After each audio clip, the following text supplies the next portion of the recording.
যে খুন করেছে বা যারা খুন করেছে, যারা খুনের পরিকল্পনা করেছে, যারা খুনে সহায়তা করেছে, যারা খুনিদেরকে আশ্রয় দিয়েছে এবং খুনের যারা মদতদাতা, তাদের প্রত্যেককে দ্রুত গ্রেফতার করে আইনের আওতায় নিয়ে আসতে হবে।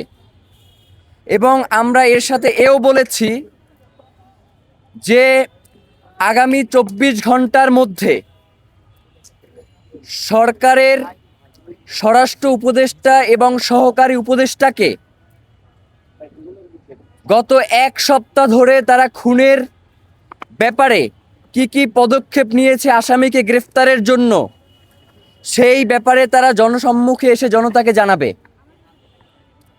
এবং দ্বিতীয়ত আমরা বলেছি সিভিল মিলিটারি ইন্টেলিজেন্সের মধ্যে ঘাপটি মেরে বসে থাকা আওয়ামী দোসরদেরকে চিহ্নিত করে গ্রেফতার করতে হবে।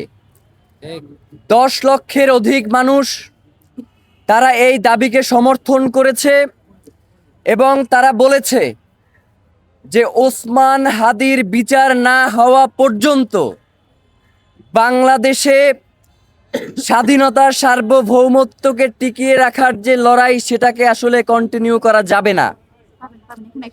তারা বলেছে আগামীর যেই নির্বাচন, সেই নির্বাচনকে যদি সুষ্ঠুভাবে সম্পন্ন করতে হয়, তাহলে নির্বাচনের পূর্বেই ওসমান হাদির খুনের সাথে যারা জড়িত তাদেরকে গ্রেফতার করা দরকার।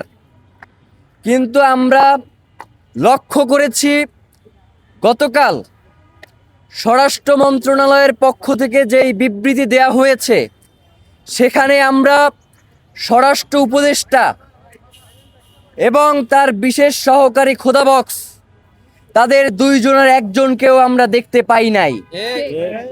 এর মাধ্যমে প্রতীয়মান হয় যে স্বরাষ্ট্র উপদেষ্টার দপ্তর থেকে এই ঘটনাকে তুচ্ছ-তাচ্ছিল্য করা হয়েছে। তারা মনে করেছে যে ওসমান হাদির ঘটনাকে তারা ধামাচাপা দিয়ে দিবে। কিন্তু আমরা আপনাদেরকে জানিয়ে দিতে চাই, বাংলাদেশের জনগণ,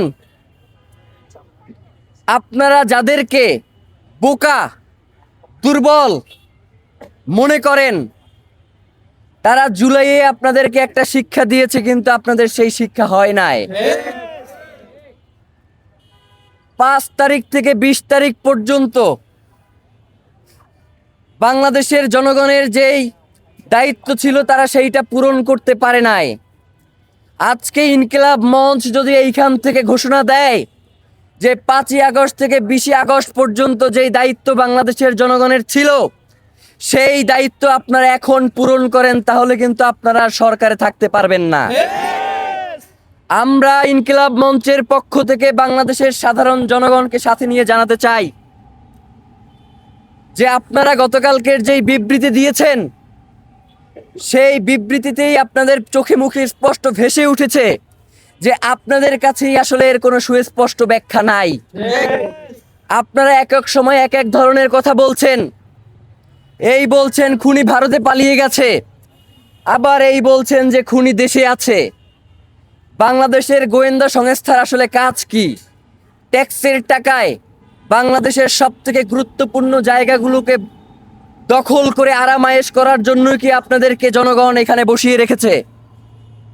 আপনারা যদি ওসমান হাদির মতো এত গুরুত্বপূর্ণ বাংলাদেশের স্বাধীনতা সার্বভৌমত্বের প্রতীক জুলাই জজবার প্রাণ শহীদ ওসমান হাদির খুনের ঘটনাকে যদি এইভাবে তুচ্ছ-তাচ্ছিল্য করেন, যারা বাংলাদেশের জনগণের জীবনকে জাহান্নাম বানিয়ে দিতে চান, বাংলাদেশের জনগণ যতক্ষণ পর্যন্ত স্বাধীনতা সার্বভৌমত্ব রক্ষার এই আন্দোলনে রয়েছে, আপনারা কোনো শান্তিতে থাকতে পারবেন না। বাংলাদেশের জনগণ আপনাদের জীবনকেও জাহান্নাম বানিয়ে ছাড়বে।